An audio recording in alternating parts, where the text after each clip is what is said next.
ఇక్కడ ప్రకాశం బ్యారేజ్ మీద ఈరోజు ఉన్నాం.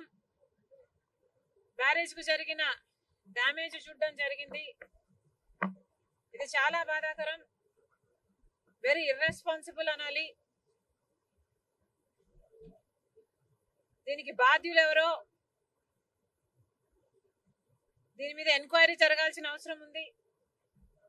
అసలు ఇలాంటివి మళ్ళీ మళ్ళీ జరగకుండా ఎందుకు కట్టడి చేయలేమో ప్రభుత్వాలు ఆలోచన చేయాలి. బికాస్ ఇంతకు ముందు కూడా ఇలాంటిదే జరిగింది అని వింటున్నాం. ఈసారి అయితే వచ్చిన ఫోర్స్ కి బీమ్స్ కూడా దెబ్బతిన్నాయి. ఇది సామాన్యమైన దెబ్బ కాదు. ఇంత హిస్టారికల్ బ్యారేజ్, ప్రకాశం బ్యారేజ్ కి ఇంత పెద్ద దెబ్బ తగిలింది అంటే దీన్ని చాలా సీరియస్ గా తీసుకోవాల్సిన అవసరం ఉంది. కఠినంగా శిక్షించకపోతే, పెనాల్టీ పెద్దగా లేకపోతే మళ్ళీ మళ్ళీ జరిగే అవకాశం ఉంది. కాబట్టి ఇది చాలా సీరియస్ గా తీసుకోవాల్సిన అవసరం ఉంది. అంతేకాకుండా యాజ్ సూన్ యాజ్ పాసిబుల్ మరమ్మతులు కూడా చేయాల్సిన అవసరం ఉంది. గత ప్రభుత్వం, జగన్మోహన్ రెడ్డి గారి ప్రభుత్వం కనీసం ఎన్నో ప్రాజెక్టులకు కనీసం యాన్యువల్ మెయింటెనెన్స్ కూడా చేయలేదు. రాజశేఖర్ రెడ్డి గారు కట్టిన ప్రాజెక్టులకు కూడా కనీసం యాన్యువల్ మెయింటెనెన్స్ కూడా చేయకపోతే చాలా చోట్ల చూసాం మనం. గేట్లు కూడా ఊడి నదులలో తేలడం చూసాం.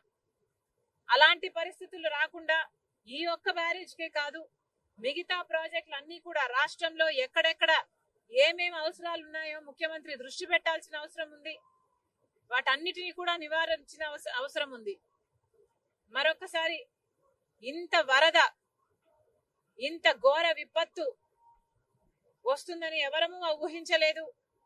కానీ రైనీ సీజన్ అంటేనే రెయిన్స్ వచ్చే సీజన్ కాబట్టి వీలైనంత వరకు ప్రికాషనరీగా ముందుకు ముందే ప్రభుత్వాలు, అధికారులు ఆలోచన చేసి డ్యామేజ్ కంట్రోల్ మోడ్ లోనే రైనీ సీజన్ మొదలు నుంచి ఉండాలని కాంగ్రెస్ పార్టీ కోరుతుంది.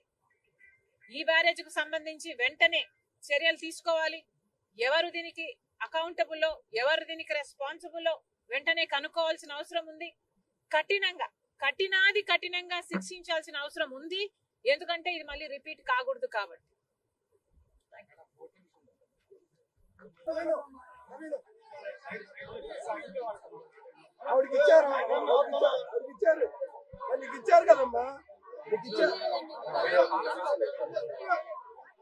విజయవాడలో వచ్చిన ఘోర విపత్తు ఎంత సహాయం చేసినా తక్కువే. మాకు చేతనైనంత మేము చేస్తున్నాం, కానీ అసలు ఇది ఏ మూలకు సరిపోదు. ప్రాణ నష్టం జరిగింది, ఆస్తి నష్టం జరిగింది, పంట నష్టం జరిగింది. అసలు చాలా మంది ఇక్కడ ఇళ్లలో మాకు ఏ సహాయం అందటం లేదు. బోకులు కూడా కొట్టుకుపోయాయి, సామాన్లు కొట్టుకుపోయాయి, బట్టలు కొట్టుకుపోయాయి, తినడానికి తిండి కూడా లేదు, మా బిడ్డలకు అన్నం కూడా పెట్టుకోలేకున్నాం అని చాలా మంది చెప్పడం జరిగింది. ఇంత దారుణం జరిగితే కనీసం మోడీ గారు స్పందించను కూడా లేదు. ఇది ఎక్కడి న్యాయం అని అడుగుతున్నాం. 25 ఎంపీలు ఆంధ్ర రాష్ట్రం ఇస్తే కదా మీ గద్దె అక్కడ నిలబడింది. మరి అలాంటప్పుడు ఇది జాతీయ విపత్తుగా ప్రకటన చేసి ఎందుకు ఏదైనా సహాయం అందించటం లేదు? ప్రాణాలు పోయిన వారికి ఇన్ని లక్షలు, పంట పోయిన వారికి ఇన్ని లక్షలు, ఇలా కనీసం ఇంట్లో ఉన్న సామాన్లు పోయిన వారికి కనీసం 25,000, ఇలా ఎవరికి ఏ సహాయం చేయకపోతే వీళ్ళ బతుకులు మళ్ళీ నిలబడడం చాలా కష్టం. వెంటనే సహాయం ప్రకటించాలని కేంద్ర రాష్ట్ర ప్రభుత్వాలను డిమాండ్ చేస్తుంది కాంగ్రెస్ పార్టీ. అంటే పారాలసిస్ వచ్చి మొన్న మా ఇంటి దగ్గర ఒక తాతగారిని తీసుకెళ్ళడానికి కూడా ఒక్కరు కూడా లేరు.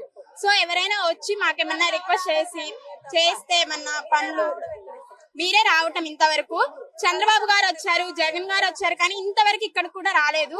మీరు సందులోకి వచ్చి మాకు ఇలా డిస్ట్రిబ్యూట్ చేయడం ఇలాగా thank you so much ma'am. ఎందుకంటే ఒక బోట్ అయినా, రోడ్డుకి ఒక బోట్ అయినా ఇస్తే చాలా బాగుంటుంది మాకు. ఎందుకంటే బోటుని ఎక్కడికెక్కడ ప్రెగ్నెంట్ లేడీస్ ఉన్నారు, చిన్న పిల్లలు ఎంతమంది. వీళ్ళ బాబు అయితే వీళ్ళ బాబుకి టైఫాయిడ్ ఫీవర్ టాబ్లెట్స్ తెచ్చుకోవడానికి కూడా ఏమీ లేవు. అన్ని అక్కడి నుంచి అన్ని వెళ్తున్నాయే తప్ప ఇక్కడికి ఏమీ రావట్లేదు. ఇదిగోండి బుడ్డోడికి సిలైన్ ఎక్కించారు, టాబ్లెట్స్ లేక ఏమీ లేక ఇంట్లోనే చేస్తున్నారు అన్ని. Okay ma'am, thank you so much. ఇవ్వట్లేదు అట్లా